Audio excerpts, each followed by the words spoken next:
Good morning all of you. ఒక్క క్షణం నీ కోపాన్ని అణుచుకుంటే ఎంతో మనకు ప్రశాంతత కలిగిస్తుంది. If you are patient in a moment of anger you will escape a 100 days of sorrow.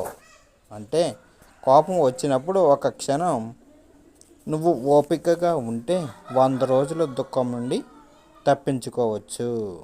మనం క్షణికావేశం వల్ల ఏ నిర్ణయం తీసుకోకూడదు.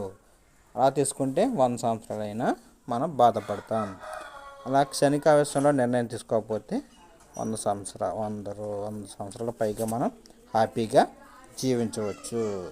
కోపంతో ఎవరిని ఏమీ అనకూడదు, ఎవరిని బాధించకూడదు.